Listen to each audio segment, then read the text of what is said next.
नाशिकमध्ये महाविकास आघाडीमध्ये बिघाडी झाल्याचं बोललं जात आहे। पाहूया सविस्तर बातमी। नाशिक शहरामध्ये विधानसभेच्या 3 जागा, यामधील नाशिक मध्य आणि नाशिक पश्चिम जागेवर शिवसेना ठाकरे गटाच्या वतीनं गुरुवारी एकमतानं ठराव करून मध्य आणि पश्चिमच्या जागेची उमेदवारी देखील घोषित करण्यात आली आहे। यामध्ये नाशिक पश्चिम मधून सुधाकर बडगुजर तर नाशिक मध्य मधून माजी आमदार वसंत गीते यांची नावं घोषित करण्यात आली। याबाबत सुधाकर बडगुजर यांनी अधिक माहिती दिली आहे। विधानसभेची आज बैठक झाली।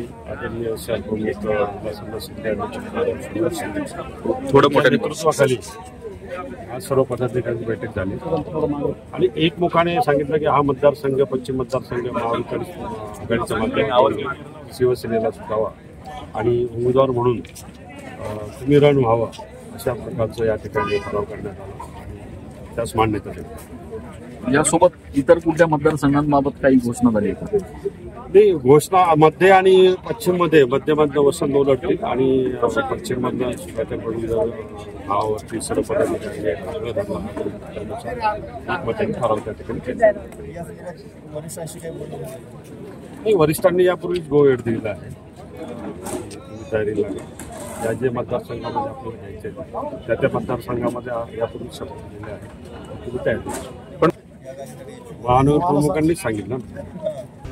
मात्र महाविकासच्या 3ऱ्या घटक आघाडीतीलच शरद पवार गटाचे इच्छुक उमेदवार नितीन भोसले यांनी दावा करून उबाटाच्या उमेदवारीला विरोध केलाय।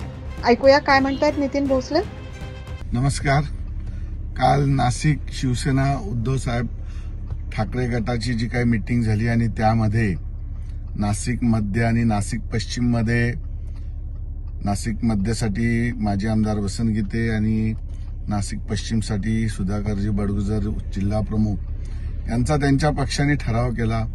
त्यांना नक्कीच शुभेच्छा आहेत, परंतु महाविकास आघाडीमधून लढताना अजून स्टेट लेवलवरती कोणता मतदारसंघ कोण लढणार, शिवसेना लढणार, काँग्रेस लढणार की राष्ट्रवादी काँग्रेस पक्ष शरदचंद्र पवार गट लढणार, याचं माझ्या माहितीप्रमाणे अजून त्याच्यावरती निर्णय झालेला नाही।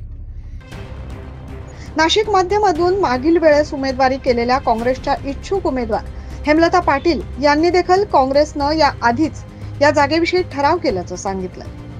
आमची जी काँग्रेस पक्षाची मीटिंग झाली त्या मीटिंगमध्ये स्पष्टपणे ठरलंय की नाशिक मध्यची जागा ही कोणत्याही पद्धतीने काँग्रेस पक्षालाच मिळाली पाहिजे आणि तसा आमच्याही पार्टी लेवलला ठराव झाला। नाशिक पश्चिम मधून शरद पवार गटाच्या वतीनं नाना महाले आणि नाशिक मध्यमधून नितीन भोसले मागणी करतायत, त्यामुळे आता आघाडीत सुद्धा बिघाडी होते की काय अशी चर्चा सध्या शहरात रंगू लागली। Bureau report 9 news Maharashtra.